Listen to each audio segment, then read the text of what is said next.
రైతులు ఎదుర్కొంటున్న సమస్యలు, ముఖ్యంగా ఈ ప్రభుత్వం గొప్పగా చెప్పుకుంటున్నటువంటి సన్నవడ్లకు బోనస్ విషయంలో ఈ ప్రభుత్వం రైతుల్ని దగా చేస్తూ ఉంది.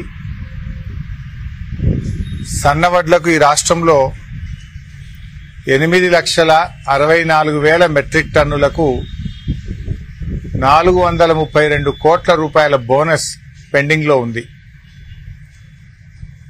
ఉత్తమ్ కుమార్ రెడ్డి మాటలు గొప్పగున్నాయి కానీ చేతలు మాత్రం చేదుగా ఉన్నాయి. 48 గంటల్లో రైతుల ఖాతాల్లో డబ్బులు జమ చేస్తున్నామని ఉత్తమ్ కుమార్ రెడ్డి గారు ప్రగల్భాలు పలికారు.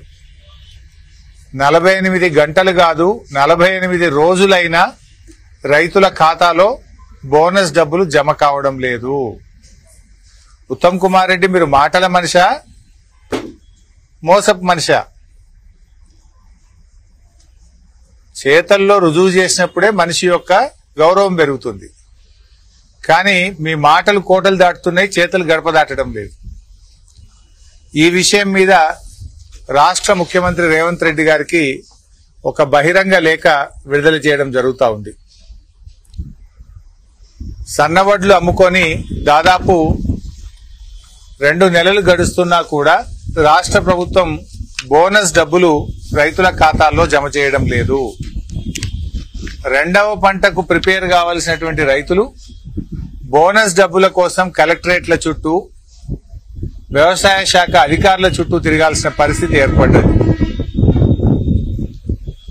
ఎన్నికల సమయంలో అన్ని పంటలకు బోనస్ అని కాంగ్రెస్ చెప్పింది. కానీ అన్ని పంటలకు బోనస్ అని మాటలను బోగస్ చేసింది కాంగ్రెస్ పార్టీ. వడ్లకు బోనస్ అన్నారు, దాన్ని కూడా బోగస్ చేశారు. 2 లక్షల రుణమాఫీ మోసం చేశారు. నిన్న రైతు భరోసా విషయంలో మోసం చేశారు. అదేవిధంగా పంటలకు బీమా అన్నారు, మోసం చేశారు. మొత్తం వరంగల్ రైతు డిక్లరేషన్ ను తుంగలో దొక్కిండ్రు, గాల్లే కలిపింది కాంగ్రెస్ పార్టీ. వరంగల్ రైతు డిక్లరేషన్ లో చెప్పిన ఏ ఒక్క హామీ కూడా ఈ రోజు అమలుకు నోచుకోలేదు. అన్ని పంటలకు బోనస్ అని లాస్ట్ కు ఒక్క వరికే ఇస్తామన్నారు. ఆ వరిలో సన్నాలకే ఇస్తామన్నారు. ఆ సన్నాలకు కూడా 2 నెలల నుంచి బోనస్ డబ్బులు పడడం లేదు. అటు రైతు బంధు వేయకపోతివి, బ్యాంకులలో పోతే క్రాప్ లోన్లు రాకపాయే, రుణమాఫీ కాకపాయే, ఇయ్యాల్సిన బోనస్ పైసలు కూడా ఇవ్వకపోతే రెండవ పంటకు పెట్టుబడి ఎట్లా? రుణమాఫీ అయితే కొత్తగా క్రాప్ లోన్ ఉన్న దొరుకు, అటు రుణమాఫీ చేయకపోతివి. పోనీ అన్నట్టు ఎకరానికి 15,000 రూపాయల రైతు బంధు ఇచ్చినా చేతుల పంటకు పెట్టుబడికి సాయం జరుగుతుండే, అది ఇవ్వకపోతివి.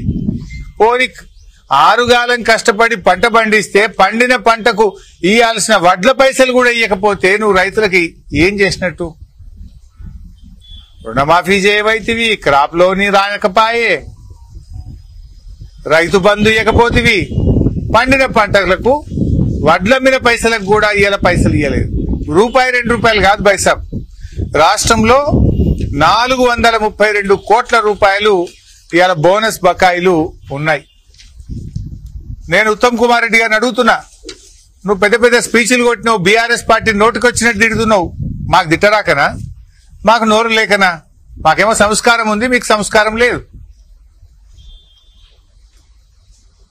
నువ్వు నీ మాటలు ఏమైపోయినాయి?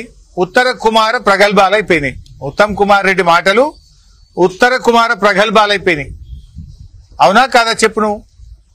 నువ్వు చెప్పలేదా 48 గంటల్లో పైసలు వేస్తా అని? మరి 48 రోజులైనా పైసలు పడలే, క్షమాపణ చెప్పు. మిత్తితో పైసలు ఈ రైతులకు ఎందుకు ఉత్త మాటలు మాట్లాడతావు? చేతగాని మాటలు ఎందుకు మాట్లాడతావు? బీఆర్ఎస్ పార్టీని ఎందుకు తిడతా ఉంటావు? పొద్దున్న లేస్తే బీఆర్ఎస్ పార్టీని తిడుతుంటావు. 10 ఏళ్లు మేము ఎప్పుడైనా ఇట్లా రైతులకు ఇబ్బంది పెట్టినామా?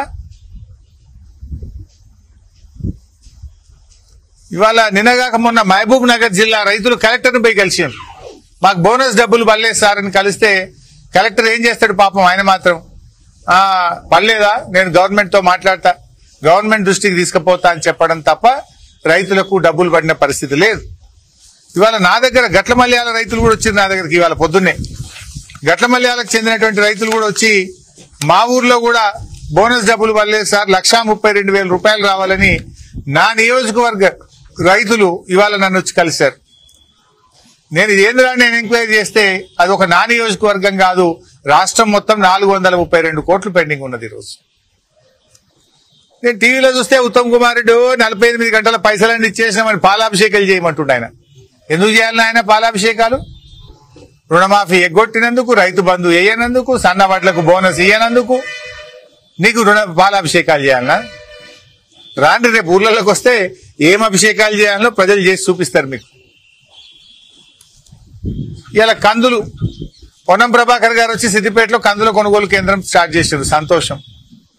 రాష్ట్రమంతా మంత్రులు పోయి ప్రారంభించారు. ఏంది నాయన అంటే తీరా చూస్తే ఎకరానికి 3 క్వింటాలే కొంటారట. ఇదేమన్నా రేషన్ ఇదేమన్నా సగం పాలన? బీఆర్ఎస్ పార్టీ ఉండంగా రైతు ఎన్ని కందులు పండిస్తే అన్ని కందులు కొన్నాం మేము.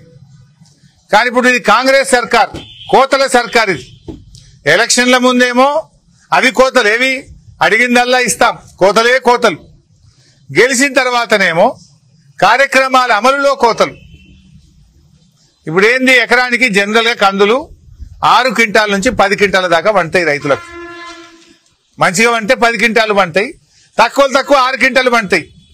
కానీ కాంగ్రెస్ వాళ్ళు ఏం చెప్తున్నారంటే, మీరు పాస్బుక్ తీసుకురాండి, వ్యవసాయ శాఖ అధికారులు నువ్వు ఎకరం పండించినవా సర్టిఫికేట్ ఇవ్వాలి. ఆ సర్టిఫికేట్ ఎకరం పండిస్తే 3 క్వింటాలే కొంటాం. మరి మిగతా 3 క్వింటాలు ఏడమ్ముకోవాలి? ఇదేం గవర్నమెంట్? నేను అడుగుతున్న వ్యవసాయ మంత్రి తుమ్మల నాగేశ్వరరావు గారు స్వయంగా రైతు. ఇది మీకు నచ్చుతుందా అని అడుగుతున్న తుమ్మల నాగేశ్వరరావు గారు, ఇది మీకు తెలిసే జరిగిందా? తుమ్మల నాగేశ్వరరావు గారు 3 క్వింటాళ్లు ఎకరానికి కందులు కొనడాన్ని మీరు సమర్థిస్తున్నారా అని నేను అడుగుతా ఉన్నా. ఎవరు ఈ నిర్ణయం? రేవంత్ రెడ్డిదా? వ్యవసాయ శాఖ మంత్రిదా? ఏంది కాంగ్రెస్ ప్రభుత్వం ఈ కోతలేంది అని నేను అడుగుతా ఉన్నా. ఇవాళ రైతులు చాలా ఇబ్బంది పడతా ఉన్నారు. మీరేం చెప్పారు కాంగ్రెస్ పార్టీ మేనిఫెస్టోలో? ఇది కాంగ్రెస్ పార్టీ మేనిఫెస్టో. దీంట్లో ఏం చెప్పిందంటే కందులకు కూడా 400 బోనస్ ఇస్తామని రాసిండ్రు. కందులకు 400 రూపాయలు బోనస్ ఇస్తామని రాసింది ఇలా వీళ్ళ కాంగ్రెస్ పార్టీ మేనిఫెస్టోలో.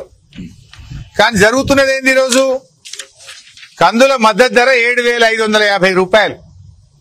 7,550కి 400 బోనస్ కలిపితే 7,950 రూపాయలకు మీరు కందులు కొనాలి. కానీ మీరు కొంటున్నది బోనస్ ఎగబెట్టిండ్రు, 7,550కే కొంటామన్నారు. ఆ కొనేది ఏమంటున్నారు? 3 క్వింటాలు కొంటామంటున్నారు. మరి మిగతా అమ్ముకోవాలి రైతులు. ఇలా ఏమైతుంది మార్కెట్లో అంటే 6,000, 6,500కి అమ్ముకుంటున్నారు. అంటే ఒక క్వింటల్ కందుల మీద 1000 నుంచి 1,500 రూపాయలు రైతులు నష్టపోతా ఉన్నారు. కంది రైతు మీద ఎందుకు ఇంత పగబట్టినరు అని అడుగుతున్నా నేను. కంది రైతుల మీద మీకు ఎందుకు ఇంత కక్ష అని అడుగుతా ఉన్న కాంగ్రెస్ నాయకులను. కందులు పండించడం వాళ్ళు చేసిన నేరమా అని నేను అడుగుతా ఉన్నా.